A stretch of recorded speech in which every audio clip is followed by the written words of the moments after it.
సింపతితో సినిమాలు చూస్తారా? కొంతమంది అవునంటున్నారు. కొంతమంది కాదంటున్నారు. సింపతి అనేది నిజంగా వర్కౌట్ అవుద్దా? ఎందుకు వర్కౌట్ అవుద్ది? వర్కౌట్ అవుతాయి అనేదానికి ఒక 8 నెలల పాటు ఉన్న సినిమాలన్నీ లిస్ట్ తీస్తే కొన్నిసార్లు నిజమే అనిపిస్తది. దీనికి కారణం ఏంటంటే చాలా కాలం నుంచి ఇండస్ట్రీలోనే ఉంటూ కష్టపడుతూ కొన్ని కొన్ని పదుల సినిమాల పాటు పనిచేసి, చేసి కొన్ని సంవత్సరాల పాటు పనిచేసి ఒక హిట్ అనే ఒక 2 అక్షరాల కోసం ఒక్కొక్క హీరోయిన్ అయ్యుండొచ్చు, డైరెక్టర్ అయ్యుండొచ్చు.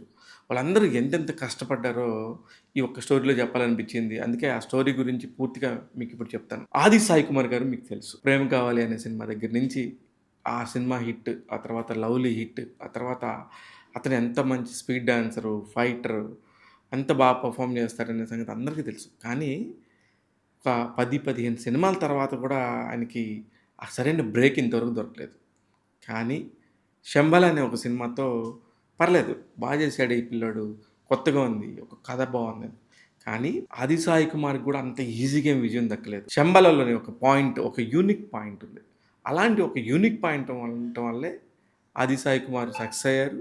ఇప్పుడు మళ్ళీ ఆయన చాలా మంచి కంటెంట్‌తో ప్రేక్షకుల ముందుకి రావటం కోసం 3, 4 సినిమాలు మళ్ళీ మళ్ళీ మంచి మంచివి వస్తున్నాయి. ఇప్పుడు చాలా మంచి బ్యానర్స్‌తోనే వస్తున్నాడు. ఒక చాలా కొత్త డైరెక్టర్స్‌తోని వస్తున్నాడు. అందుకని సింపతితో వర్కౌట్ అయిందా 'ఆది సాయి కుమార్' కంటే కాదు. సింపతితో పాటు కథ గూడా ఉండింది. ఇక ఇదే కోవలోకి ఇంకో హీరో గురించి చెప్తాను. ఇప్పుడు ఆయన పేరు చెప్పగానే పలానా సింగర్ వాళ్ళ భర్త అని అడుగుతారు. యెస్. సింగర్ గీతామాధురి భర్త నందు. ఎన్ని సినిమాలు చేశాడు. ఎంత మంచి నటుడు. మీ సినిమా ఇండస్ట్రీలో గానీ, బయట గానీ ఎవరిని అడిగినా గూడా భలే కష్టపడతాడు. చాలా బాగా చేస్తాడు. కానీ ఏంటి ప్రాబ్లమ్ అంటే ఒక కంటెంట్, ఒక యూనిక్ కంటెంట్ లేకపోవటం. కానీ 2026 జనవరి 1వ తారీఖున విడుదలైన 'సైక్ సిద్ధార్థ్' అనే ఒక సినిమా ఎంత ఎక్స్ట్రార్డినరీగా ఆళ్ళు పెర్ఫార్మ్ చేసుకున్నారు అయన్నీ పక్కన పెడితే థియేటర్స్‌లో పెద్ద నంబర్స్ రాలేదు.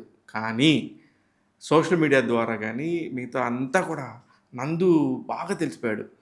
కారణం ఏంటంటే, చాలా ఎమోషనల్‌గా ఈ సినిమా చూడండి, నేనొక మంచి నటుడినని ప్రూవ్ అయ్యే సినిమా అని చెప్తూ, ఆ సినిమాని నేను ప్రొడ్యూస్ చేశాను, అంత నమ్మాను. నా కాళ్ళ మీద నేను నిలబడాలంటే, నేను పెట్టుబడి పెట్టుకొని కూడా నిలబడగలగాలి. అదే ఇండస్ట్రీ నార్మ్స్ అన్నట్టుగా చెప్పాడు. అందువల్ల ఆ సినిమాకి కొంచెం బజొచ్చింది. సినిమా చూసిన వాళ్ళందరూ కూడా నిజంగా ఒక మంచి అటెంప్ట్, వెరీ గుడ్ అటెంప్ట్ అనే ఒక కొత్త పాయింట్.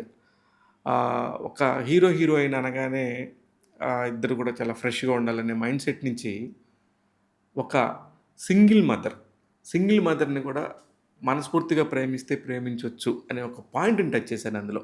అదొక యూనిక్ పాయింట్‌గా ఆ సినిమాకి తగ్గ బడ్జెట్‌కి సంబంధించి ఆ సినిమాకి చాలా మంచి మార్కెట్ వచ్చింది. ఆ తర్వాత ఓటీటీలో రిలీజ్ అయినాక కూడా చాలా మంచి పేరొచ్చింది. ఇది జరిగిన కరెక్ట్‌గా 6 నెలల లోపే మళ్ళీ ఇంకో సినిమాతో వచ్చాడు. ఆ సినిమా పేరే 'అగ్లీ స్టోరీ'. ఆ సినిమా ఒక బీభత్సం సృష్టించింది ఓటీటీలో. ఎందుకంటే ఎందుకు బీభత్సం అంటున్నానంటే చాలా పెద్ద స్టార్స్‌కి రానంత నంబర్ నందు నటించిన 'అగ్లీ స్టోరీ'కొచ్చింది. అందువల్ల సింపతితో సినిమాలు చూడటం కాదు, కానీ ఎక్కడో అయ్యో పాపం నందు సినిమా ఆడితే బావుండని ఒక సింపతి కూడా ఉండింది. ఇది అండర్‌లైన్ చేసుకోవాల్సిన పాయింట్. డెఫినిట్‌గా సింపతి కూడా కొన్ని కొన్ని సార్లు వర్కౌట్ అవుతుంది. అది ఆ పాయింట్‌లో నందు. ఇకపోతే ఈ క్యారెక్టర్‌లోకి ఇంకొక హీరో ఉన్నాడు. ఇది చాలా బెస్ట్ అండ్ బ్యూటిఫుల్. ఈ ఇయర్ ఆ హీరోకి దక్కిన అవకాశం. ఆ సినిమా 'లెన్'. ఆ హీరో అఖిల్ అక్కినేని. అయ్యవారు మీరు మొత్తానికి హిట్ కొట్టేశారు అని అక్కినేని అభిమానులంతా చాలా హాయిగా చాలా కాలం పాటు అసలు ఇతను మళ్ళీ హీరోగా కొనసాగుతాడా లేదా? ఈ సినిమా గనుక ఫ్లాప్ అయితే ఇతన్ని బిజినెస్‌లోకి తీసుకెళ్ళిపోదాం అనే మైండ్ సెట్ 'నాగార్జున' గారికి కూడా వచ్చింది అంటే, అంటే అతను ఎంత స్ట్రగుల్‌లో ఉన్నాడో అర్థం చేసుకోండి.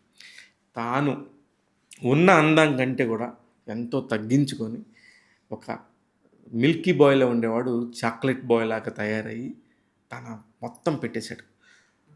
మెచ్యూర్డ్‌గా ఆలోచించాడు. ఏంటి అనేది చేశాడు. సినిమా కోసం ఏం పెట్టాలో అదంతా పెట్టాడు. అందుకనే విడుదలైన 'లెనిన్' సినిమా నంబర్స్ క్రియేట్ చేసింది. నటుడుగాను మంచి పేరు తీసుకొచ్చింది. ఈ రెండిటితో పాటు ఖచ్చితంగా సింపతి ఉంది. అయ్యో! అఖిల్‌కి ఒక హిట్ పడితే బావుండని నిజంగా ప్రేక్షకులంతా అనుకున్నారు. అది ఖచ్చితంగా నిజం అనిపించింది. నిరూపణ అయింది. నిజంగా కూడా చాలా చాలా బావుండింది. నిజంగా అఖిల్ చాలా బా చేశాడు. ఇప్పుడు మళ్ళీ అఖిల్ మంచి దారిలో పడ్డాడు. అందుకనే 'సింపతి' కొన్ని సినిమాలకు వర్కౌట్ అవుతుంది. కానీ కథ బావుంటే అనేది అండర్‌లైన్. ఈ పాయింట్ కూడా అయిపోయింది. ఇప్పుడు ఈ కోవలో ఇంకొక మెగా హీరో వచ్చాడు. అతనెవరు అంటే మన 'కనకరాజు.' ఎవరీ 'కనకరాజు' అనుకుంటే కొరియన్ 'కనకరాజు.' సరదాగా కామెడీ కూడా నేను చేయగలనని చెప్పేసి ఒక అసలు అతనికి సంబంధమే లేని అనంతపురం యాసను తీసుకొని బ్యూటిఫుల్‌గా నటించాడు. అంత పొడుగున్న అందగాడు. ఇతను చాలా స్ట్రగుల్ అయ్యాడు. ప్రతి ఒక్క సినిమా బాక్స్ ఆఫీస్ దగ్గర 2 రోజులు, 3 రోజులు, ₹2,00,00,000 కూడా కలెక్ట్ చేయని సినిమాలు బోలెడున్నాయి. కానీ అటన్నిటిని దాటుకొని ఒక నంబర్ క్రియేట్ చేయటమే కాకుండా ఒక మ్యాజిక్. ఇతను మంచి నటుడే. ఇతను చాలా బావుంటాడు. కానీ హిట్ రావట్లేదు. ఎందుకు రావట్లేదు? అని ప్రతి ఒక్కళ్ళ దగ్గర ఒక డిస్కషన్ పాయింట్ వచ్చింది. ఆ డిస్కషన్స్ దగ్గర మొత్తం దగ్గర ఆ డిస్కషన్‌ని క్లోజ్ చేసేసి మొత్తానికి కొరియన్ 'కనకరాజు'కి వచ్చి ప్రేక్షకులందరినీ కడుపుబ్బ నవ్వించాడు. Beautiful numbers. వరుణ్ తేజ్ కెరియర్‌లోనే ఒక మంచి నంబర్స్‌ని క్రియేట్ చేశాడు. అందువల్ల ఈ కోవలో 'సింపతితో' సినిమా చూస్తారనంటే ఖచ్చితంగా ఒక వర్గం కొంతమంది కథ బావుంటే ఒకటికి 2 సార్లు ఆలోచించుకొని సినిమాకెళ్ళేవాళ్ళు గూడా, సరే ఒకసారి చూసొద్దాం అనే మైండ్ సెట్‌కెళ్తారు. ఇప్పుడు అలాగా వెళ్తానే ఉన్నారు. ఇంకొక విషయం ఓటీటీలో చూసేద్దాంలే అనుకునే రోజులు చిన్నగా మారుతున్నాయి.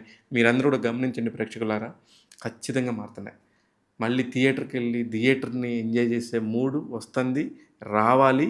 అది ఒక తెలుగు సినిమా అనే కాదు ప్రపంచవ్యాప్తంగా కూడా ఒక ఔటింగ్ అంటే మనందరం ఫ్యామిలీతో కలిసి సినిమాకెళ్తే ఇట్స్ ఎ బ్యూటిఫుల్ అకేషన్ అనే ఒక మూడ్ సెట్ మళ్ళీ క్రియేట్ అవుతుంది.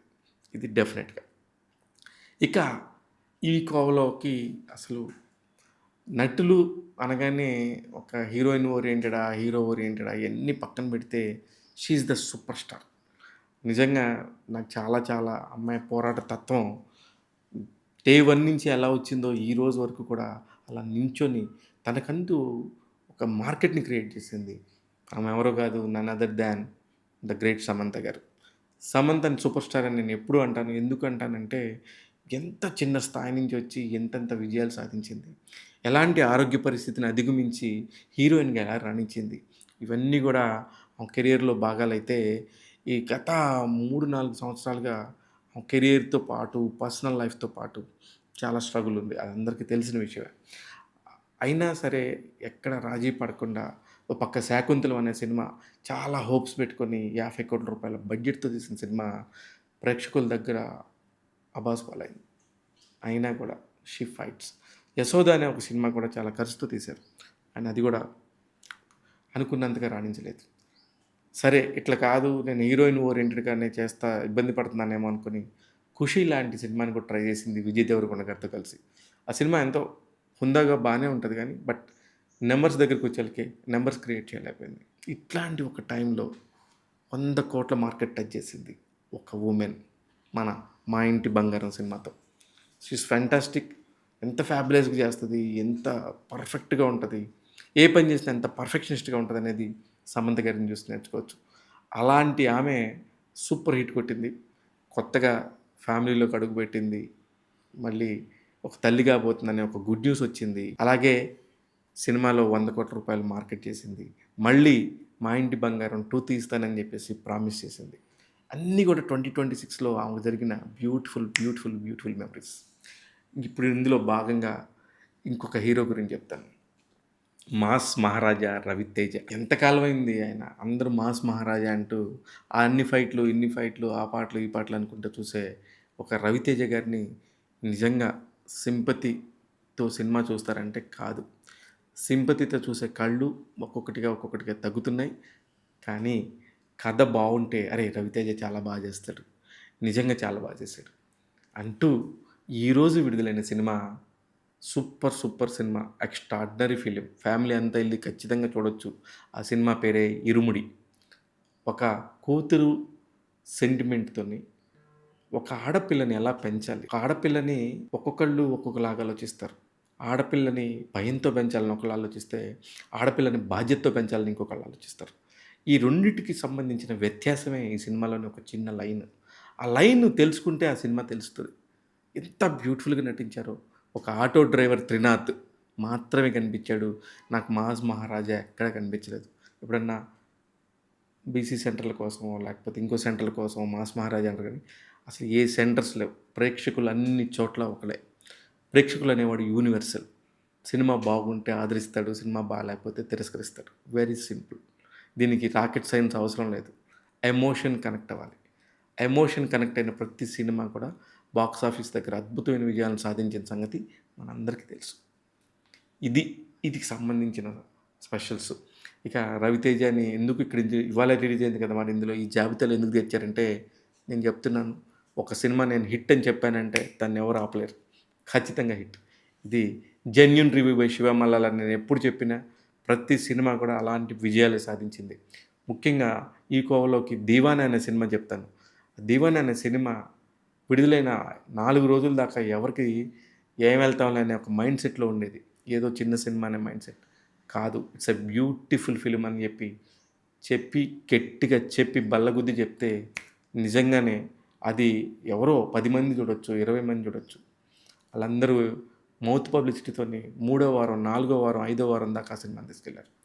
ఇది పవర్. అందుకనే చెప్తున్నాను, ఎందుకు అంత గట్టిగా ఇడికి పొగరేమనుకుంటారు. పొగరు కాదు అది, మన మీద మనకున్న నమ్మకం. అందుకనే నేను ట్యాగ్ తెలుగులో ఎప్పుడు చెప్తాను. ఇక్కడ కూడా నా దగ్గర కూడా నెంబర్స్ ఏం పెద్దగా కనబడకపోవచ్చు, కానీ కంటెంట్ మాత్రం చాలా జెన్యూన్గా ఉంటుంది. ఇది నేను చాలా గర్వంగా చెప్పగలను. ఈ పర్టికులర్ స్టోరీ ఇప్పుడు ఎందుకు చెప్తానంటే, సింపతి అనేది వర్కౌట్ అవుద్దా అంటే మేబీ ఒక్కోసారి అవ్వచ్చు. ఖచ్చితంగా వాళ్ళ ప్రవర్తనను బట్టి. ఎందుకు ఆది సాయి కుమార్ విషయంలో ఎందుకు అంత పర్టికులర్గా చెప్పానంటే, అరే సాయి కుమార్ గారు అంత బాగా చేస్తారు, సాయి కుమార్ గారు ఎంత బాగా చేస్తున్నారు, ప్రతి సినిమాలో భలే చేస్తున్నాడు, కానీ ఎందుకు వాళ్ళ అబ్బాయికి హిట్ రావట్లేదు, అయినా సరే ఇంకా సినిమాలు చేస్తూనే ఉన్నారు ఎందుకు అనే ఒక క్వశ్చన్ మార్క్కి ఆన్సర్ దొరికింది. అది నేను చెప్పాలనుకున్న పాయింట్. అప్పుడు సింపతి గురించి మాట్లాడతాను. అందుకే ఈ పర్టికులర్ స్టోరీకి సింపతి వర్కౌట్ అవుతుందా, సింపతి వర్కౌట్ అవ్వట్లేదా అనేది ప్రేక్షకులే నిర్ణయించుకోండి. నేను చెప్పింది అక్షర సత్యం. ఖచ్చితంగా ప్రతి ఒక్కరు కూడా ఎన్ని కూడా మళ్ళీ ఇప్పుడు నేను చెప్పిన సినిమాలన్నీ కూడా మీ కళ్ళ ముందు రీల్లా తిరుగుతాయి. ఇవి కాకుండా మీరు గమనిస్తే కనుక రామ్ చరణ్ గారి కమ్బ్యాక్ ఒక 300 కోట్లు 350 కోట్లు పెట్టి చేసిన సినిమా విపరీతమైన ట్రోల్ జరిగింది. గేమ్ చేంజర్ అనే సినిమాతో భారతదేశం గర్వించదగ్గ నటుడు ఇతను, అలాగే భారతదేశం గర్వించదగ్గ దర్శకుడు శంకర్ అంటూ ఎన్నో గొప్పగా మన అందరం కితాబులు ఇచ్చిన బాక్సాఫీస్ దగ్గర అది అసలు ఊహించని స్థాయిలో పరాజయం పాలైంది. అక్కడి నుంచి మళ్ళీ కోలుకొని నేను చేయగలనని చెప్పేసి అతని స్టామినా నిరూపించుకోవడానికి 3 సంవత్సరాల తర్వాత ప్రేక్షకుల ముందుకు వచ్చి తనను తాను స్టామినా ప్రూవ్ చేసుకున్నాడు. రామ్ చరణ్ గారి పాత్ర పరంగా కానీ ఎంత కష్టపడ్డాడు అనేది ప్రతి ఒక్కరు చూశారు. ఇక చిరంజీవి గారు చాలా 3 ఏళ్ళైంది వాళ్ళిద్దరి వేరయ్య సినిమా వచ్చి, ఆ తర్వాత వేరే సినిమాలు ప్రారంభమైనాయి కానీ ఇంకా రాలేదు. అనుకోని కారణాల వల్ల, టెక్నికల్ కారణాల వల్ల ఆగిపోయినాయి. అలాంటి టైంలో ఇప్పుడు మనశంకర్ వరప్రసాద్ అని ఒక సినిమా వచ్చి ప్రేక్షకులందరినీ నవ్వించి హాయిగా అలా మెసేజ్, అలాగా చిన్న ఒక మెసేజ్, మంచి మసాలా. అసలు చిరంజీవి గారు అంటేనే కామెడీ టైమింగ్లో నెంబర్ 1. అలాంటి దానికి ఈయన ఎలా తీసుకొచ్చాడు, ఎంత టైం పాస్ చేశారు, సరదాగా అలా వెళ్ళిపోయేటట్టు ఎలా తీశారు, 350 కోట్లు ఎలా కొల్లగొట్టారు. ఇవన్నీ కూడా కమ్బ్యాక్ ఫిలిమ్స్ అందరికీ. అట్లాగే శర్వానంద్ గారి నారి నారి నడుము మురారి ఎంత బాగుంటుందో, అలా సరదాగా ఉంటుంది హాయిగా. సినిమా అంతా కూడా ఎక్కడ అలా వెళ్ళి ఇలా అయిపోయిందా అన్నట్టుగా ఉంటుంది. అందుకని ఎన్ని సింపతితో పాటే కంటెంట్లు కూడా ఉంటాయి. ఖచ్చితంగా కంటెంట్ ఒక పక్కన బలంగా ఉండి ఈ సినిమా ఇలా ఆడుతుంది అనుకున్నప్పుడు, ప్రేక్షకుల దగ్గరికి వస్తున్నప్పుడు నిజమే ఆయన దగ్గరికి వెళ్ళి పాపం సినిమా చూడాలి, చాలా రోజులైంది అతని సినిమా అనుకునే సింపతి ఖచ్చితంగా ప్రతి ఒక్క ప్రేక్షకుల్లో ఉంది. అది ఇప్పుడు ప్రూవ్ అవుతుంది. ఈ పర్టికులర్ టాపిక్ 8 నెలల 20 రోజులు అయింది. ఆగస్టు 20 వరకు 2026 జనవరి 1 నుంచి ఒక 5 రోజులు ముందుకెళ్ళి ఆది సాయి కుమార్ గారి సింబలా చెప్పా, కానీ మిగతా అన్నీ కూడా ఈ సింపతితో పాటు కంటెంట్ ఓరియంటెడ్ ఫిల్మ్ కాబట్టి ప్రేక్షకుల దగ్గరికి వెళ్ళి కంటెంట్లు క్రియేట్ చేసి అందరితో శాబాష్ అనిపించుకున్నాయి. ఇట్లాంటి అనేక కథలు, అనేక విషయాల మీద ఎప్పటికప్పుడు మీ ముందుకు వచ్చి మాట్లాడుతూ ఉంటాను. ట్యాగ్ తెలుగు యూట్యూబ్ ఛానల్ ద్వారా. నేను మీ శివ మల్లాల.